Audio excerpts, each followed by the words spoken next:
Hey there gamers, DreamcastGuy here. Today we're talking about Romeo is a Dead Man, the new game by Suda51, the creators of stuff like Lollipop Chainsaw and my personal favorite, No More Heroes. But this game, he's always been a good game developer. He's always been a great director. I've loved every other Suda51 project, but this game feels different. It feels much better. It feels much more focused on having that actually good gameplay to it. Sometimes the projects from this team, Grasshopper Studios, sometimes they're so focused on being bombastic and silly, the games forget to be fun at parts. Every part of this game is perfect. It is exactly the game I have always wanted to make. I've got some gripes about the pacing and stuff, but I wanted to start this video with an analogy. This is a brutally honest review, but I want to start this with an analogy. You know, I grew up in the 90s and the early 2000s, and I think a lot of people had that experience where you just turn on the TV and there's a random episode of anime playing. It's something like Dragon Ball Z or Bleach or something like that, right? And you don't really understand what's going on. There's characters, there's names, there's places, there's crazy super moves or weird events and timelines. You don't really grasp it. You kind of get the vibe, but you don't really understand it. You have to keep paying attention. You have to keep watching episodes. You have to keep showing up to really get why it's so great. Romeo is a Dead Man is that kind of game. The events don't make a lot of sense at first, but the more you play it, the more you practice it, the more you really appreciate that this is genuinely the best that Suda51 has ever done. But let me talk. Hi, hope you're having a great day. If you could please give this video a like and subscribe if you haven't already. So this is just completely off the cuff. I literally just finished the game. I wrote down some notes, but I want to talk about this game because I really did get very, very impressed by just how fun it is. I mean, straight up, this is a hack and slash game, but with a lot of different weird, spirally spicy bits sprinkled in to make it where, even though this is a lot of big crazy boss fights and multi-phase monsters and stuff, it also feels better than just your typical dry hack and slash game.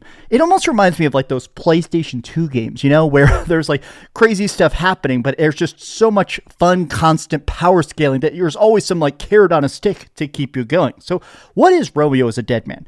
This video is going to be spoiler free. I'm not going to talk about the ending or show you any of the late bosses, but this is probably the part that's the strangest about the game, is that it takes a long time for the game to even explain what it's about. But here's the short and sweet, right? You're playing as Romeo Stargazer. He's a cop. One day, he finds a random lady in the street who's been very badly beaten up named Juliet, and she asks to die. He nurses her back to health, they fall in love, and then suddenly something happens, something very bad. Romeo dies, but his grandfather is like an intergalactic, crazy super inventor, and he manages to preserve your life force, turning you into the superhero Dead Man. You now work for the FBI, which is now for some reason a dimensional jumping multi-police force, and so now your goal is to try and track Juliet down, because Juliet was only one aspect of her. Juliet is a multi-dimensional, crazy supervillain as part of this like evil cabal of people that are jumping from reality to reality, making very terrible monsters. So each different part of the game, they take place in different time periods and different eras, but also different dimensions. There's dimensions where you're stuck in like a 1990s psych ward or a crazy cool retro mall or the far future. And every time you jump to these different eras, it's a different style of gameplay, from swamps to sneaking missions to times where you're just straight up hacking your way through crazy food courts and stuff, trying to power up generators. But let me talk about why this works really well, and the one part that to me is a bit odd, which is the subspace. So while you're in each of these levels, at any time you can leave. You can teleport back to your ship and do different upgrades and stuff. There is definitely a nice RPG mechanic to this. You know, Romeo, he has a very, very powerful weapon. His sword is called the Dead Ball. Now, as you're playing, you're getting a lot of different currencies that allow you to upgrade the Dead Ball, to make it into different weapons, a big heavy sword or punching fists and stuff. But just out of the gate, you can play this any way you want. There's long range, there's short range, there's heavy attacks, there's fast attacks. But what really got me the most is that Suda51 games, they just feel good. Like, literally just spamming fast attack and chopping up zombies, trying to avoid ranged attacks as the undead are lumbering up with shotguns. It just feels fun. I legitimately had so many times where even if I died, the biggest smile on my face. Now, when you die in this game, there's checkpoints all over the place, but instead of like resetting your progress, you keep your current XP, your current upgrades, and all your current mission objectives. It just basically brings all the monsters back to life. And I really like the fact that it really does feel kind of cool to purposely explore these maps. The levels aren't giant. Most of the levels are kind of like, they seem big at first, but most of the levels, the more you explore them, the more you kind of see how tiny each of the boxes are. I don't really consider that to be a bad thing though. I think they do a good job of keeping it where you're just so contained in the good parts. It's what they like to say, all killer, no filler. But this does bring me to the one part that exists in multiple of the levels that I didn't like, which is the subspace. So in a lot of the levels, they're almost like this puzzle gauntlet where there's these portals that let you teleport into lower reality. You're basically running in line of these like weird cube VR space thing. And by jumping through TVs, you can teleport to different parts of the level. So you'll end up having times where you like jump through one, fight a mini boss, get a key, go back to the subverse, go there. Now you could unlock and progress to the next main boss or get the next big upgrade. And to me, the subverse just didn't really feel good to go through. Like these puzzle gauntlet things, a lot of times I didn't want to go into them because I was having so much fun with the fighting. I felt like they were trying to break up the pace when really they didn't need to. I just feel like this game has such fun combat. The combat comes and goes. There are entire sections of the game actually where you don't fight, but I definitely had the most fun when I'm out there trying to time dodges, when I'm trying to unleash my special super attack called Bloody Sunday, when I'm getting out my assault rifle and trying to shoot. There's like these little blue flowers on a lot of the enemies. If you hit that, they detonate. Trying to hit weak points, trying to time all my stuff.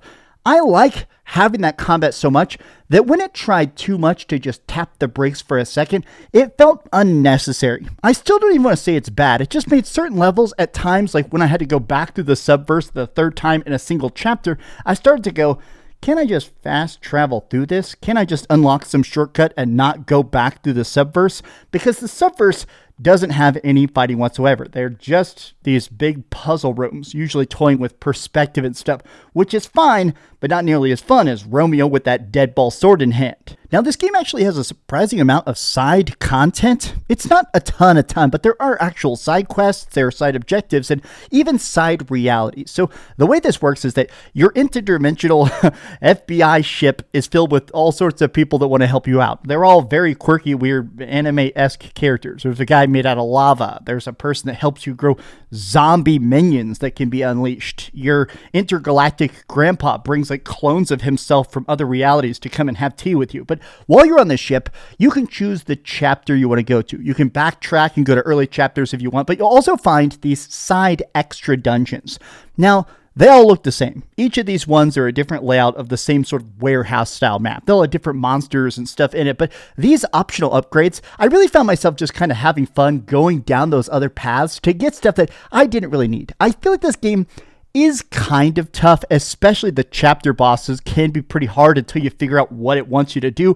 But I still think that I found myself doing the side dungeons just because they were so fun. And I like the fact that I can do them at any time. It felt so freeing that you're not like contained in there. Oh, sorry, you didn't do enough of the side stuff. It felt rewarding to do it purely for the thrill of just doing it for funsies, right? But this does bring me to, we have to talk about the bosses. I'm only going to show you the first couple ones and clips here, so there's no big spoilers, but I think I love the fact that the bosses are radically different forms. Giant mutant heads, all sorts of weird monsters that are fighting you in the middle of the forest, a weird like demon gauntlet guy.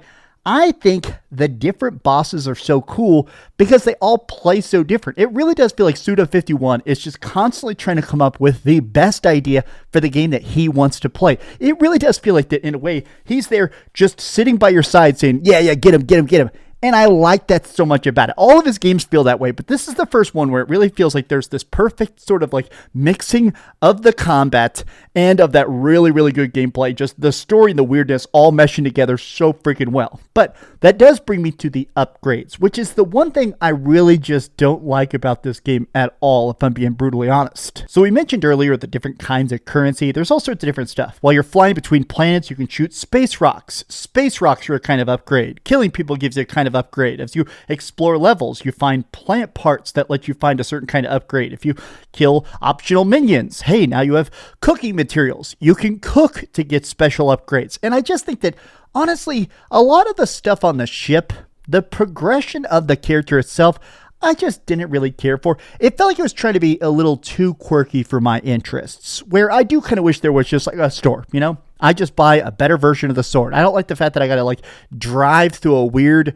Atari 2600 game to get an extra stat bonus, or going to the garden to plant extra zombies to have extra minions in the next boss fight. There's just certain stuff that to me, I don't know, I wish it had just been menus for some of this stuff, but I guess it's also kind of the complaint that that's Suda51. I mean, Suda51 does stuff that you and I would not do. Clearly, he thought it'd be funnier to have like a zombie growing minigame over having it be an easy click to access menu.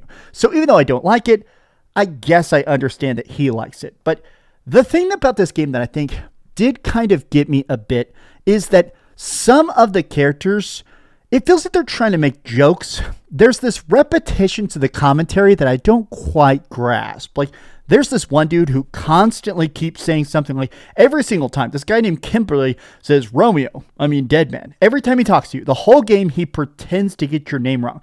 I just think there's certain jokes in here. I would say 90% of the humor worked for me, but man, hearing a bad joke repeated is a personal pet peeve of mine, and there is some repeated cringe humor in here that absolutely did not work.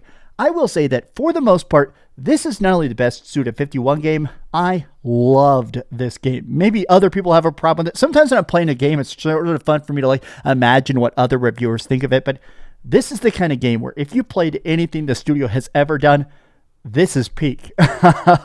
This is my favorite game of the year so far. I mean, it's only February, but this is a dang fun start. Okay, we've heard some good and some bad, but let's go over to the ratings board and put a big number on it. I am giving Romeo is a Dead Man a 9 out of 10. Thank you so much for watching, gamers. If you could please give this video a like, subscribe if you haven't already, and please keep dreaming. Wow, this was fun. Definitely, if you get this game, do the side quests, do the side objectives, go to those other planets. They're very easy to spot. You see them from the spaceship. Love them. Thanks so much for watching that video. If you want to see something else, you can always click this link to see what I put up last, or, subscribe and see what's coming up next. Also, I promise that whatever I do, it'll try not to suck.